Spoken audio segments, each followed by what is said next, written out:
The man with zero haters. କୁହାଯାଉଥିଲା ରତନ ଟାଟା ଯେତେବେଳେ ଆମେରିକାରେ ରହୁଥିଲେ ସେ କାହାକୁ ଡେଟ୍ କରୁଥିଲେ ଏବଂ ତାଙ୍କ ପ୍ଲାନ୍ ଥିଲା ଏଲ୍ଏମ୍ରେ ସେଟେଲ୍ ହେବା ପାଇଁ। 1919ରେ ରତନ ଟାଟାକୁ ସାମ୍ନା କରିବାକୁ ପଡ଼ିଥିଲା ଏକ ଗ୍ୟାଙ୍ଗଷ୍ଟରଙ୍କୁ, କିନ୍ତୁ ତାଙ୍କର ଭାବନା ଥିଲା ସେ କାହାଠାରୁ ବି ବ୍ଲାକମେଲ୍ ହେବେନି। ଏହି ଭିଡ଼ିଓ ଆମର ପ୍ରିୟ ରତନ ଟାଟାଙ୍କ ପାଇଁ, ଦ ମ୍ୟାନ୍ ୱିଥ୍ ନୋ ହେଟର୍ସ। ଆଜି ଆମେ ତାଙ୍କ ଜୀବନର କିଛି ଗୁରୁତ୍ୱପୂର୍ଣ୍ଣ ତଥ୍ୟ ଏହି ଭିଡ଼ିଓରେ ଦେଖିବା, ଯାହା ଆପଣମାନେ ହୁଏତ ଜାଣିନଥିବେ। ତାଙ୍କର ପୁରା ଜୀବନ ଏବଂ ଏଣ୍ଟାୟାର ବିଜନେସ୍ ଆଇଡିଆ। ତ ଆସନ୍ତୁ ଷ୍ଟାର୍ଟ କରିବା ସେହି ମହାନ ବ୍ୟକ୍ତିଙ୍କ ଜୀବନୀ କଥା। ଭିଡ଼ିଓଟି ଭଲ ଲାଗିଲେ ଭିଡ଼ିଓକୁ ଏକ ଲାଇକ୍ କରି ଚ୍ୟାନେଲକୁ ସବସ୍କ୍ରାଇବ୍ କରିବେ। ଭାରତର ବ୍ୟବସାୟରେ ଏକ ସଫଳ ବ୍ୟକ୍ତି ରତନ ଟାଟା। ରତନ ଟାଟା କେବଳ ଜଣେ ସଫଳ ବ୍ୟବସାୟୀ ନଥିଲେ, ସେ ଏକ ଦୟାଳୁ ହୃଦୟର ମଣିଷ ଥିଲେ। ସେ ଏକ ସମାଜ ସେବକ ମଧ୍ୟ ଥିଲେ। ଏହି କାହାଣୀ କେବଳ ଏକ ସଫଳ ବ୍ୟବସାୟୀର ନୁହେଁ, ଏହି କାହାଣୀଟିରେ ଲୁଚି ରହିଛି ଭାରତର ଗୌରବ। 28 ଡିସେମ୍ବର 1937 ବମ୍ବେରେ ଜନ୍ମଗ୍ରହଣ କରିଥିଲେ ଆମର ପ୍ରିୟ ରତନ ଟାଟା। ତାଙ୍କର ଜୀବନ ଆରମ୍ଭ ହୋଇଥିଲା ଏକ ସମ୍ଭ୍ରାନ୍ତ ପରିବାରରୁ, କିନ୍ତୁ ଏହି ସବୁ ଭିତରେ ତାଙ୍କ ଜୀବନରେ ଆସେ ଏକ ଦୁଃଖଦ ଘଟଣା। ଘଟଣାଟି ହେଉଛି ରତନ ଟାଟାଙ୍କ ମାତା ପିତାଙ୍କର ହୋଇଯାଏ ବିଚ୍ଛେଦ, ଯାହାଫଳରେ ରତନ ଟାଟା ଯାଇ ରୁହନ୍ତି ତାଙ୍କର ଦାଦିମାଙ୍କ ପାଖରେ। ତାଙ୍କ ଦାଦିମାଙ୍କ ଶିକ୍ଷା ଓ ସଂସ୍କାର ରତନ ଟାଟାଙ୍କୁ ସଦାସର୍ବଦା ନିଜ ଚରିତ୍ର ଓ ମାନବତାର ପ୍ରତୀକ ଏବଂ ସହନଶୀଳତା ଦର୍ଶାଇଥାଏ। ରତନ ଟାଟାଙ୍କୁ ଏକ ଫିଲାନ୍ଥ୍ରୋପିଷ୍ଟ କୁହାଯାଏ, ମାନେ ଜଣେ ଏକ ମଣିଷ ଯିଏକି ଅନ୍ୟର ୱେଲଫେୟାର ପାଇଁ ନିଷ୍ଠାପର ଭାବେ କାର୍ଯ୍ୟ କରନ୍ତି ଏବଂ ତାଙ୍କର ଏହି ସଚ୍ଚୋଟପଣିଆ ଆପଣଙ୍କୁ ସବୁଠି ଦେଖିବାକୁ ମିଳିବ। ଗୋଟେ ଦିନର କଥା, ତାଜ ହୋଟେଲରେ ଯେବେ ଆଟାକ୍ ହୋଇଥିଲା, ରତନ ଟାଟା ନିଜେ ସେହି ହୋଟେଲ ବାହାରକୁ ଆସିଥିଲେ ଏବଂ ସେହି ହୋଟେଲରେ ଯେତେ ଜଣ କର୍ମଚାରୀ ପୋଲିସ ଅଧିକାରୀଙ୍କ ମୃତ୍ୟୁ ହୋଇଥିଲା ତାଙ୍କ ପରିବାରକୁ ଲାଇଫ ଟାଇମ୍ ସାଲାରୀ ଦିଆଗଲା। ତାଙ୍କ ଛୁଆମାନଙ୍କୁ ଜୀବନ ସାରା ଏଜୁକେସନ ସ୍ପନ୍ସର କରିଥିଲେ ଏବଂ ସେଥିପାଇଁ ଇକ୍ୱେର ପ୍ରିନ୍ସ ଚାର୍ଜ ତାଙ୍କୁ ଇନଭାଇଟ୍ କରିଥିଲେ ଲାଇଫ ଟାଇମ୍ ଫିଲାନ୍ଥ୍ରୋପି ଆୱାର୍ଡ ଦେବା ପାଇଁ। କିନ୍ତୁ ସେହି ଦିନ ତାଙ୍କର କୁକୁର ଟିଟୁର ଦେହ ଖରାପ ଯୋଗୁଁ ରତନ ଟାଟା ସେହି ଆୱାର୍ଡ ଫଙ୍କସନକୁ ଛାଡ଼ିଦେଲେ। ଏଥିରୁ ଜଣାପଡ଼େ ରତନ ଟାଟା କେବଳ ମଣିଷଙ୍କୁ ନୁହେଁ, ଜୀବଜନ୍ତୁମାନଙ୍କୁ ମଧ୍ୟ ବହୁତ ଭଲ ପାଉଥିଲେ।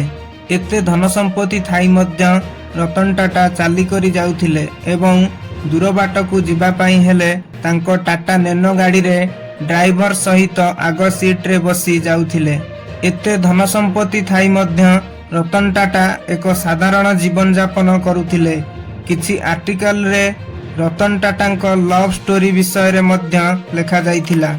କୁହାଯାଏ କି ସେ ଯେତେବେଳେ ଆମେରିକାରେ ରହୁଥିଲେ ସେ କାହାକୁ ଭଲ ପାଉଥିଲେ ଏବଂ ତାଙ୍କ ପ୍ଲାନ୍ ଥିଲା ଏଲ୍ଏମ୍ରେ ସେଟେଲ୍ ହେବା ପାଇଁ, କିନ୍ତୁ ତାଙ୍କ ଦାଦିଙ୍କ ଦେହ ଖରାପ ହେତୁ ତାଙ୍କୁ ଭାରତ ଆସିବାକୁ ପଡ଼ିଲା।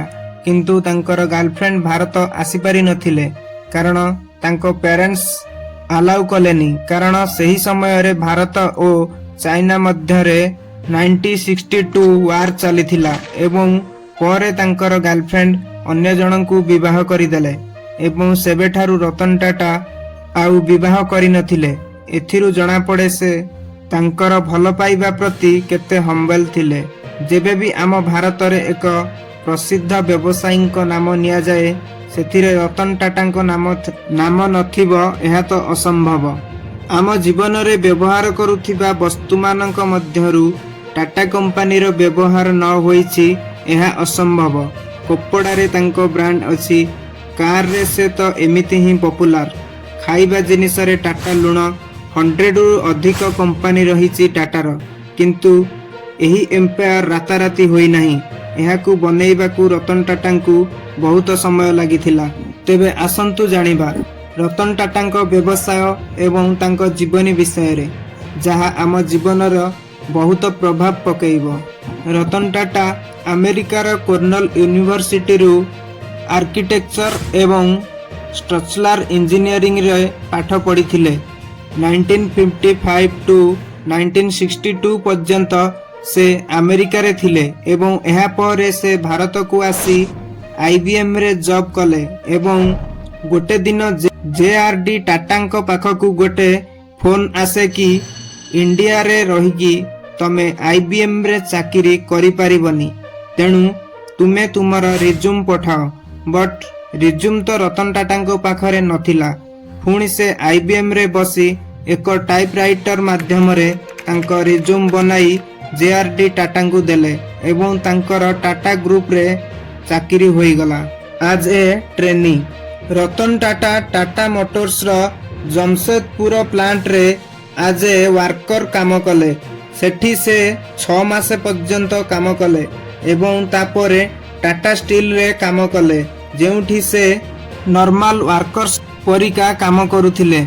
जेमिति कर्मचारी रहुथिले सेमिति रहुथिले रतन टाटा एवं एहा परे 1971 रे तांकू नेल्को कंपनी रु एक ऑफर आसिला। एही कंपनी 40% लॉस रे चालुथिला। इलेक्ट्रॉनिक मार्केट रे एही कंपनी केवल 2% शेयर रे थिला। एही कंपनी रो बुड़ी जाउथिबा डंगा को माटी रे नै आकाश रे पहुंचाई थिले रतन टाटा। 2% शेयर रु 25% शेयर को नै जाइथिले, किंतु सही समय रे इमरजेंसी लागिथिबारु देशर इकोनॉमिक डाउन हेबा फल रे एही कंपनी रो लॉस होई गला। एही फेलियर को फेस करिबा परे से डिसाइड कले कि किछि समय हार्वर्ड रे जाई पढ़िबे एवं से हार्वर्ड चली गले पढ़िबा पई एवं सेठू से आसीबा परे 1981 रे जेआरडी टाटा इंडस्ट्री रो चेयरमैन पोजीशन रु स्टेप डाउन करिले एवं रतन टाटा को सेठारे चेयरमैन रखिले। एही समय रे तांकू बहुत ट्रोल करा गला। एहा कही कि तांको पाखरे एमिति कोन क्वालिटी अछि जे जेआरडी टाटा रतन टाटा को चेयरमैन रखिदेले, किंतु एही ट्रोल को नै से कोनोसी प्रतिवाद करि नथिले। 1983 रे पूरा टाटा ग्रुप पई एक स्ट्रैटेजिक ग्रुप प्लान तैयारी करिथिले।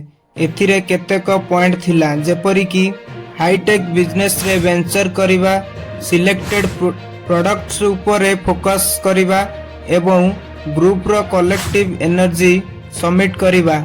एथिरे 7 हाईटेक बिजनेस तुरंत एग्जीक्यूट करी देइथिले, जेपरि Tata telecom, Tata finance, Tata drilling, Tata Honeywell etcetera.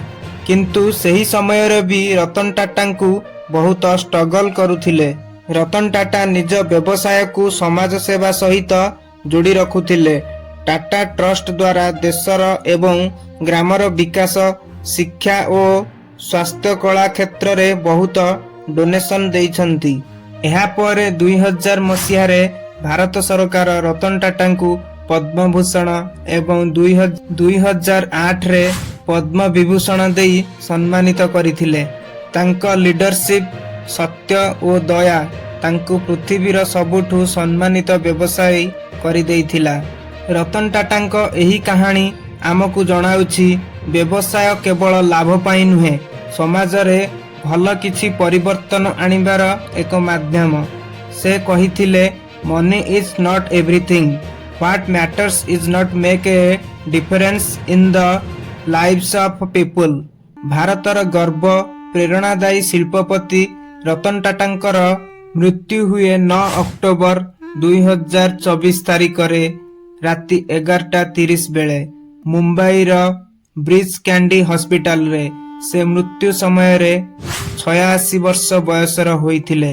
तांको शव देह को मुंबई रो एनसीपीए माने national centre for the performing arts रे रखा जाइथिला, जेउठारे हजार हजार लोक रतन टाटांकू राजनेता, शिल्पपति और सिनेतांको दर्शन करिथिले।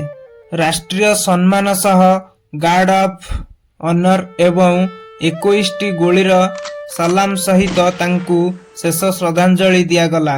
रतन टाटा गोटिए दृष्टि सम्मान व्यवसायी, करुणामय आत्मा और अद्भुत मानवीयतार प्रतीक थिले। The man with zero haters.